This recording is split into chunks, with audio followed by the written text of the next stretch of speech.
So how I learned to ride. When I was a kid, my parents went through a terrible divorce when I was 8. My dad got a motorcycle and started riding again. You know, you gotta find a hobby and start over after getting divorced. If you've never been divorced, you don't know, and that's a good thing because it sucks. So Dad starts riding again, and after a little bit he gets me a go-kart and my brother a dirt bike. My brother and I are 16 months apart, and they always had the special father-son thing, you know, which always, when I was little, I didn't understand what was different about me. Like, I wanted to crack that and be in the cool group too. You know, I could do guy stuff and be cool and one of the guys. So we start riding. My brother rides the dirt bike for a little bit, but really has not much interest in it at all. So I love it. I just am out there riding the heck out of that thing. Well, then my dad would get out there on his Harley and he mowed us a track, and we would just go round and round. Dad on his Harley, me on the dirt bike, and my brother in the go-kart. And we loved it. That was some of my favorite childhood memories.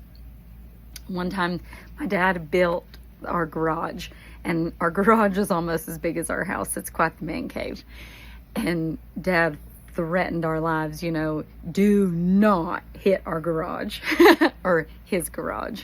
So I'm out riding. You can only ride in a circle in a field so many times before you get bored.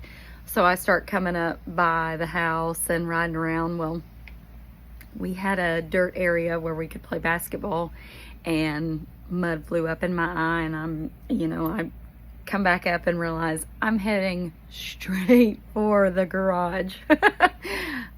Oh no, I'm not about to be the one that does that. So I dumped the bike. It's a mix of dirt and gravel. I'm wearing a white Adidas t-shirt. I still remember it had the blue and green in the middle. So anyway, I dumped the bike, I jump up, and my dad comes running around the corner, and I'm worried he thinks I hit the garage. I'm like, I jump up and I say, "Did you see that?" And my dad's eyes are about to come out of his head. And he looks, he says, "Are you okay?" And I look, and there's a puddle of red and growing. I tore all the skin off of my hip. I didn't care. I was having a great time. I was just excited I didn't hit the garage. But I heard my dad tell that story so many times. And then, you know, after that, he started realizing that I was into that kind of stuff more. And we had some really good years of working on his car together in the garage. He had a 37 Plymouth. I loved to go riding with him. He'd pick me up and I would ride on the back.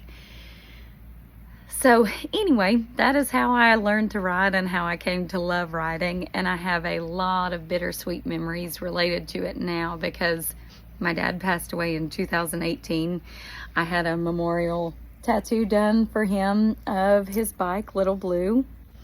And then I realized after he was gone, who's gonna ride Little Blue? So I thought, oh, that was Dad's baby. I can't sell it, and it sure as heck isn't gonna sit in the garage and rot. So that was when I went and got my M endorsement, and now people are like, "Oh, you have your bike on your arm," and I'm like, well, sort of.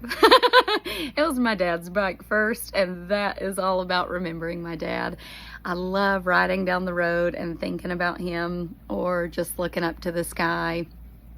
Part of me is sad I didn't get my M endorsement and have the chance to ride with him while he was here, but I know he sees, and I know he would not be surprised, and I love that I get to carry that on for him and keep Little Blue on the road. So if you ride, you know what I'm talking about, and if you don't, it's not too late for you to get started, so get out there.